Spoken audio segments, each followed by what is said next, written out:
ভাই 2 দিন আগে এই শার্টটা আপনাদের এখান থেকে নিয়েছিলাম, একটু চেঞ্জ করে দেন। চেঞ্জ করবেন? শার্টে কি সমস্যা ভাই? ভাই শার্টে কোনো সমস্যা নাই, শার্টটা আমার ছোট ভাইয়ের জন্য নিয়েছিলাম তো, ওর সাইজটা সবই ঠিক আছে কিন্তু ওর পছন্দ হয় নাই। ও আচ্ছা ঠিক আছে, আপনি আমাদের ডিসপ্লেতে দেখেন, ওই সব শার্টগুলোর প্রাইস একই, আপনি যে কোনো একটা নেন। এখান থেকে আমি যে কোনো একটা নিতে পারবো? আচ্ছা আমি পছন্দ করে জানাইতেছি। আয় শোন, এদিকে আয়। ঠিক আছে ভাই, আসতেছি। তুই যে ওই শার্টটা কাস্টমারের ফেরত দিতেছা, ওই শার্টে তো কোনো সমস্যা নাই, তাইলে তুই কি বুঝে শার্টটা ফেরত দিলি? ভাই উনি 2 দিন আগে শার্ট নিছে, লেবেলগুলোও ছিঁড়ে নাই, তাই ফেরত দিয়ে দিলাম। ওনার ভাইয়ের নাকি পছন্দ হয়নি। পছন্দ না হইলে কি ফেরত দিতে হইব নাকি? ওনার দরকার হলে নতুন একটা কিনে নিব, আমার বেচা কেনা পারবো। এবার না হইলে তো আমি ব্যবসা বাড়াইতে পারব না। তাও ভাই এইভাবে বেচা কিনা বাড়ায় তো টিকে থাকা যাইব না। আর একটা কথাও না, আমি যেটা বলছি ওইটাই। আর যদি আমার কথা না শুনতে মন চায় তাহলে দোকানে আর আসিস না। আর ওনারে ফেরত দিছাই, আর কাউরে যেন না দেখি। এই একটা চা দিও তো। শাওন ভাই, মন খারাপ কেন? এইভাবে বসে আছো? আর বইলেন না, মাহফুজ ভাই খালি রাগারাগি করে। আজকে একটা কাস্টমার আইছিল শার্ট পাল্টাইতে, সেটা পাল্টাই দিছি দেখে আজকেও রাগারাগি করছে। উনি যদি চেঞ্জ করে না দিতে বলে তাহলে দেও কেন? আমিও তো একটা দোকানের মালিক, যদি আমার কর্মচারী আমার কথা না শুনে আমিও তো রাগারাগি করুম। আমি কি আমার স্বার্থে শার্ট চেঞ্জ করে দিছি নাকি? আমি ওনার ব্যবসার স্বার্থেই শার্টটা চেঞ্জ করে দিছি। ওনার ব্যবসার স্বার্থে? ভাই বিষয়টা আমার খুলে বলো তো। এই যে কাস্টমারটারে শার্টটা ঘুরাই দিলাম, এই লোক যদি আবার শপিং করতে চায় তাহলে সর্বপ্রথম আমাদের শোরুমে আসবো। এমনকি তার পরিচিত অন্য কেউ শপিং করতে চাইলেও সে আমাকে দোকানটায় সাজেস্ট করব। এই ব্যবসায় কাস্টমারের আস্থা অর্জন করাটা অনেক জরুরি। আর আমরা যে কাস্টমারের আস্থা অর্জন করতে পারুম সে আমাদের রিপিট কাস্টমার হইব। আর রিপিট কাস্টমার ছাড়া এই ব্যবসায় উন্নতি করা যায় না। শাওন ভাই, তুমি ভালো একটা কথা বলছো, আমি এইভাবে কখনো ভাইবা দেখি নাই। ভাই মালিকরা যে কেন এভাবে চিন্তা করে না সেটাই আমি বুঝতে পারি না। তারা খালি ক্ষণিক লাভের পিছে ছুটে, দীর্ঘমেয়াদী ব্যবসার কথা ভাবে না। পোলাটা ভালো ব্যবসা বোঝে, পরে যা কাম হইব। শাওন ভাই, তোমার যদি মাহফুজ ভাইয়ের শোরুমে থাকতে কষ্ট হয় তুমি আমার শোরুমে চলে আসো। আমার শোরুমটা হয়তো মাহফুজ ভাইয়ের চাইতে একটু ছোট, ওনার মতো বেতন দিতে পারুম না, তবে আমার বিশ্বাস আমরা দুইজন মিলে যদি পরিশ্রম করি তাইলে দুইজন অনেক উপরে যাইতে পারুম। ভাই আপনার সাথে কাজ করতে পারলে আমার অনেক ভাল লাগতো, কিন্তু আমার বিপদে মাহফুজ ভাই আমার কাজ দিছিল, আমি মাহফুজ ভাইয়ের সাথে বেইমানি করতে পারুম না ভাই। শাওন ভাই, তোমার নীতি অনেক ভালো, তোমার জন্য অনেক দোয়া রইল। ঠিক আছে ভাই, জায়গা মাহফুজ ভাই আবার রাগারাগি করবো। তোমার 4 বিল দেওয়া লাগবে না, আমি দেবো নে। আচ্ছা ভাই। শোরুমে এসো।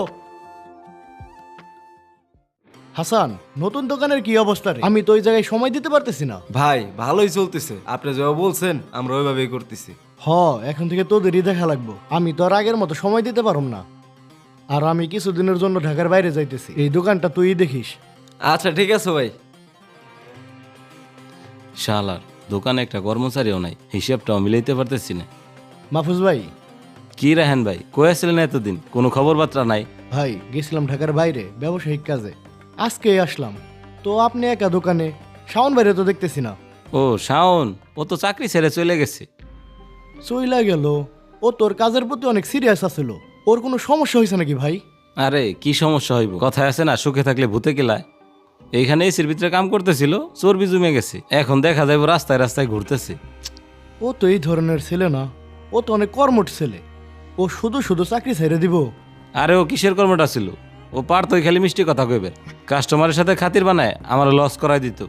আপনারও হয়তো মিষ্টি কথা কয়ে ভুলেছি, ও গেছে আমি বাঁচছি। আচ্ছা যাই হোক ভাই, ওর নাম্বার বা ঠিকানা আছে না? আমার একটু প্রয়োজন ছিল ওরে।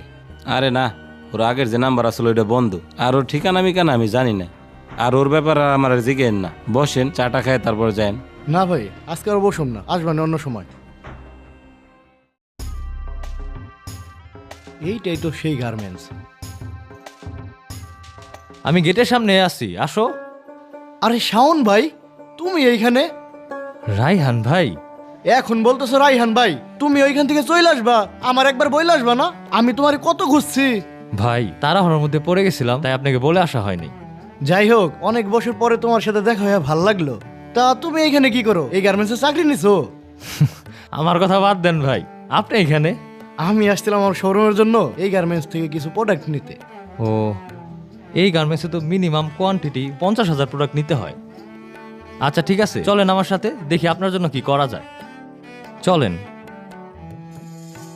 রায়হান ভাই এই যে স্যাম্পলগুলো দেখেন। স্যাম্পল দেখা লাগবে না, এই গার্মেন্টসটা এখন অনেক জনপ্রিয়। আমি কার সাথে কথা বলবো? ম্যানেজার কোথায়? ম্যানেজার লাগবে না ভাই, আপনি আমাকেই বলেন, কারণ আমি এই গার্মেন্টসের মালিক। তুমি মালিক? আলহামদুলিল্লাহ, তুমি অনেক দূর আগেই গেছো, যদিও তুমি এটা ডিজার্ভ করো। হ্যাঁ ভাই, সবই আল্লাহর ইচ্ছা। যাই হোক ভাই, আমাদের গার্মেন্টস তো ছোট অর্ডার নেয় না, আর আমি যেহেতু মালিক, আপনার জন্য আমি 50-100 পিসও দিতে পারবো। আপনার কত পিস লাগবে বলেন। আমার তো কম লাগবে না, আমার লাগবে 1 লাখ পিস। 1 লাখ পিস নিয়ে আপনি কি করবেন? আপনার ওই ছোট শোরুমে তো এত পিস বিক্রি করতে পারবেন না। ওই শোরুমের জন্য না, তুমি হয়তো সোল ব্র্যান্ডের নাম শুনছো, ওই ব্র্যান্ডটা আমার। ওই যে 64 জেলায় আউটলেট আছে সোল ব্র্যান্ড, সেটা আপনার? ভাই এই কয় বছর আপনি কেমনি কি করলেন? আমার এই সাকসেসের পিছনে সব ক্রেডিট তোমার। ওই যে তোমার কি মনে আছে, তুমি আমার একটা মন্ত্র দিছিলা? ওই মন্ত্রের ধরেই আজকে আমি সাকসেস। মন্ত্র? বুঝতেছি না ভাই, আপনি কোন মন্ত্রের কথা বলতেছেন? তুমি বলছিলা ক্ষণিকের লাভের আশা বাদ দিয়ে দীর্ঘমেয়াদী ব্যবসায় ফোকাস দিতে। তোমার ওই কথাটাই আমি আমার কাজে মন্ত্রের মতো প্রয়োগ করছি। এরপর থেকে আমার রিপিট কাস্টমার আসা শুরু করে, আর এইভাবেই আজ আমি এত দূর।